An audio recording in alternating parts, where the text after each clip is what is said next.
última entrevista del Congreso de Telefonía Móvil en Barcelona. Estamos terminando la cobertura, estamos destrozados todos los que estamos en este congreso, con unas ganas de irnos a casa, a pesar de que ha sido un placer estar aquí cubriendo el segmento para ustedes. Tenemos a tres miembros de tres asociaciones muy importantes, el MEF, ETSI y 3GPP, que nos van a hablar un poco de lo que están haciendo sus organizaciones este año, cuáles son los objetivos a nivel estándar, para que ustedes entiendan también su rol dentro de la telefonía móvil en este contexto. Gentlemen, welcome to telesemana.com. Thank you so much for being here. Thank you. We're almost done, so I'm going to try to be brief and quick, Okay. so you can actually just leave this Fair madness. Fair enough. Excellent. So let's start with MEF, if you don't mind, gentlemen. Sure. With you, let us know what MEF is doing, Yeah. what are your current activities, and what do you expect to do throughout this year? Yeah, okay.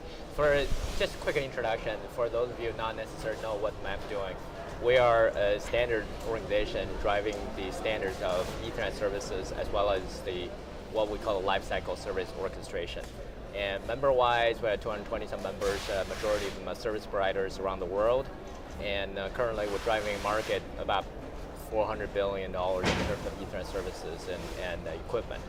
So what we really right now focusing on the delivery of what we call the lifecycle service orchestration, LSO.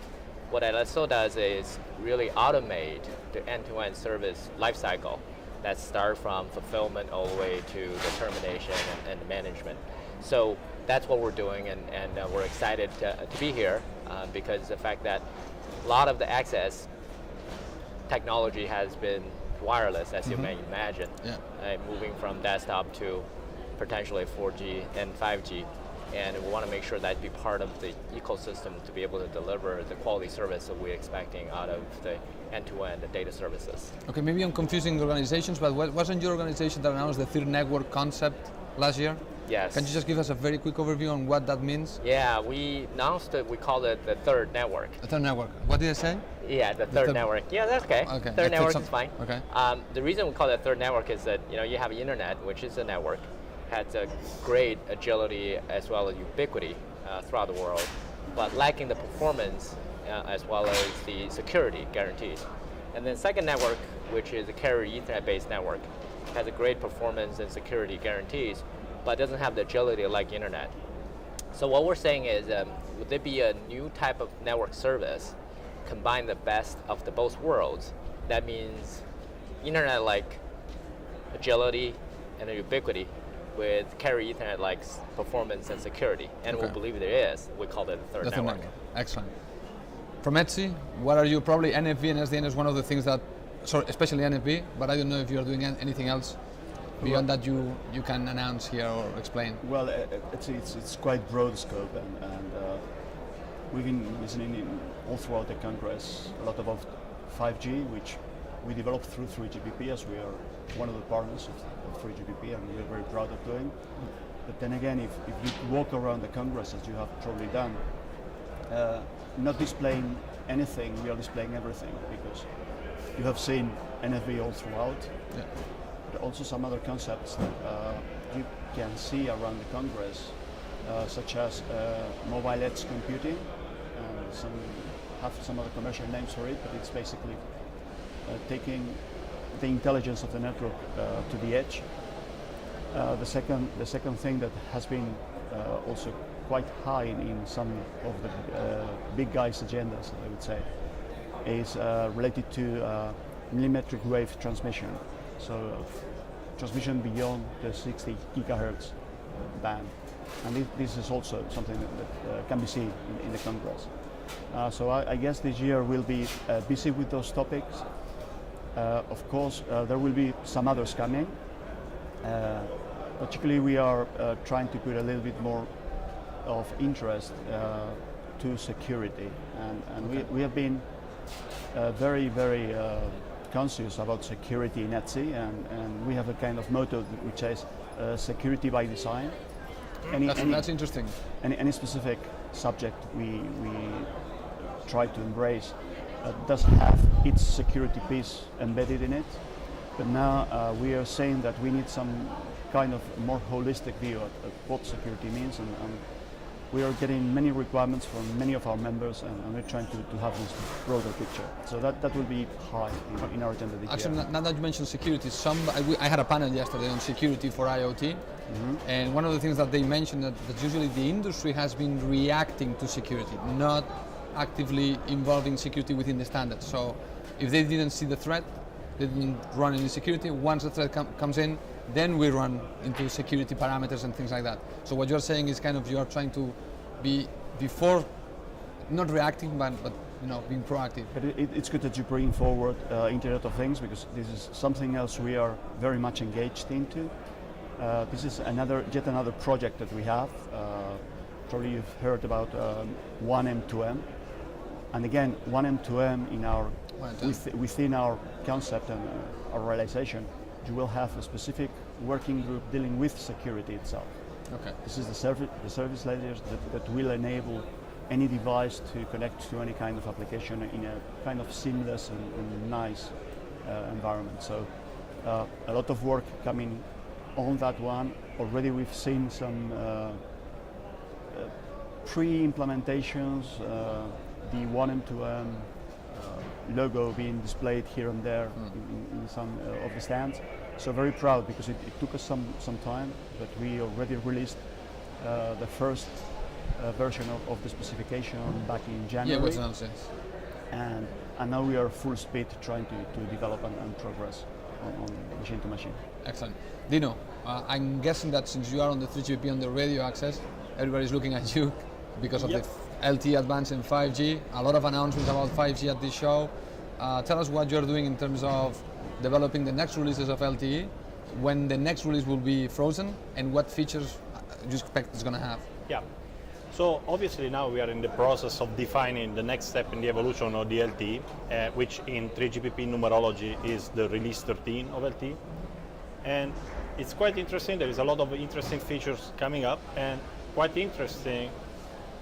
Typically in the Mobile World Congress we see things that we have already standardized in the past. Now for release 13 there is this interesting thing that we are seeing features being showcased or demos being showcased of things that we didn't yet standardize, and because there is a strong market demand for that and there is strong interest in the industry. One of these things is the LTE Wi-Fi convergence, and in particular this LTE over unlicensed, which you have seen across the booths of different companies. It's a very interesting topics. Many companies are very interested in it. We are still defining it. We are doing a lot of work in 3GPP. It will be included on the release 13? That's the understanding at this time. And the release 13, to answer your previous question, it's slated for completion in March next year. Next year. And together with that, while we are still defining the evolution of the LTE platform moving forward, and we have a lot of big steps there, we are also opening up the 5G discussion. It's the talk of the town in this Congress. And obviously, we are going to discuss first a timeline to put in place and some goals. And this will start actually next week. Okay. Which for the first time we are opening up this process in 3GPP, and it will be a long process, but I guess soon we're going to start the discussion in 3GPP. Likely we are going to have a workshop in 3GPP on the 5G by the end of this year. It will be announced next week. I can't give you more details at this time, but if you stay tuned and you look at the 3GPP website, there will be an announcement very soon on that with more details to come. But things are really up, moving along, starting also on 5G in 3GPP, and at that point things will get very serious. Let me ask you something. The fact that you are seeing that companies are showcasing stuff that has not been defined yet by the standard is a good thing or a bad thing? It's a good thing. It means there is a market pull. Typically we define, as I said, the typical pattern is that I come here to see things we have standardized in the past. For example, while we are defining the next step of LTE, we are closing release 12, the so-called release 12, the plus release. And I see many demos of release 12 features, quite interesting features. And that has been the typical pattern for me coming to Mobile World Congress. With 5G, but more with LTE over unlicensed, you see the other way around. So there is the market is also going ahead a little bit and pushing 3GPP to deliver faster. And LTE in unlicensed is one example. 5G is becoming another example where also you can see, if you've seen the press releases and documents released from the different organizations across the globe, you already can see that in some countries there is a strong demand to have something faster. And we need to balance that with also the making sure that we do a complete project and we really fulfill all the set of objectives we are targeting for 5G. We have to find a way to balance the two things, and that's what we're going to work on in the next in the second part of the year, I guess, and we're going to start to bring the discussion to 3GPP. Let me ask you something general to all of you. We're seeing in the industry a kind of a convergence. Everything is mixing with everything. So we're seeing the IT world being combined with the telecom world, different technologies being merged for the heterogeneous network. As an organization that deals with different standards that usually used to be more siloed. So you used to do the 3G, the radio access, ETSI, many things. You were doing Metro Ethernet. Are you seeing that perhaps it's also a challenge as an organization to find other standard bodies whom you have to now engage with that in the past you didn't have to collaborate because your activities were completely isolated from each other and now everything is being pulled together? I don't know if it's a challenge or you are seeing that as an opportunity for...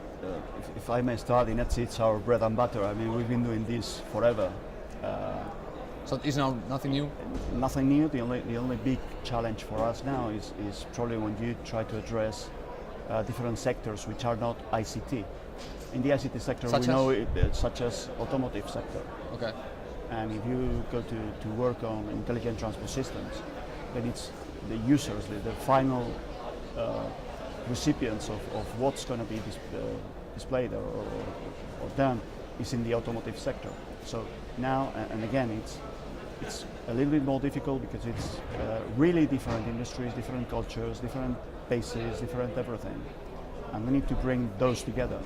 And I think we are in a good shape to do that. We already have car manufacturers which are ETSI members already, who are already working with the ICT sector in order to bring this ITS as a realization. So again, yes, challenge, particularly if you look at these other industries, but something which is, well, part of what you've been doing. We've been doing that and we'll keep on doing that, and of course we need to improve, but it's in our radar screen. What about with the MEF perspective? Yeah, we definitely see the convergence between the wired and the wireless. Convergence I mentioned earlier is really, we view the wireless as an access technology to access the resources provided by wireline networks. And that's one convergence between wireline and wireless. The other convergence is between the cloud and datacom. They're really becoming emerging entities, especially provide end-to-end user experience, and because that's where the content is going to be, and in terms of a delivery mechanism, that could be wired, wireline, and to be able to get to that. So at the MEF, we started the program called Unite program. In fact, we'll work with ETSI, especially the NFV working group, as well as ONF and many other organizations. They're really trying to develop to end-to-end wireless, wireline, service orchestration along with the SDN controllers and NFV manual, so that we can have end-to-end connectivity, but also standard connectivity in terms of APIs to provide that seamless experience for our customer, which is primarily the telecommunication service providers as well as the cloud service providers. Okay, now from 3GPP. 3GPP, we have always been coordinated with the relevant fora externally, but maybe another angle which has happened in 3GPP relevant here is that, maybe a bit biased, but 3GPP has become a point of convergence of many things. Especially what we have seen with the LTE platform is that now suddenly the LTE platform has expanded and way beyond the mobile broadband use case or experience, and actually now it's including new verticals. As of release 12, now we have included the support of public safety, and in that sense there's been some convergence in the industry. A lot of players that move towards a 3GPP platform. And again, it's one vertical which has been added to the LTE platform. There's been the device-to-device. Okay. Also The LTE Direct. The LTE Direct has been added to the LTE platform and is enabling new use case and new stuff which are beyond the typical or the old broadband use case. Same, we're discussing for release 13, one of the new use case brought up and project brought up is vehicular-to-vehicular technologies. Okay. And so on and so forth. And in that sense, the LTE platform has been expanding. In that sense, 3GPP has become a center of convergence on its own. And of course, we are, when needed, we are coordinating with the groups. But that's what we are seeing. And in the future, I see the trend going further in this direction. So 3GPP aggregating more industries and verticals. More industries, more segments, and more stuff. So that's quite an interesting, I guess, development. Excellent. Okay, I have good news. This is my last interview. Gentlemen, thank you so much for being here today. Thank you. very So much. glad it's over now. Excellent. Thanks. Thank you.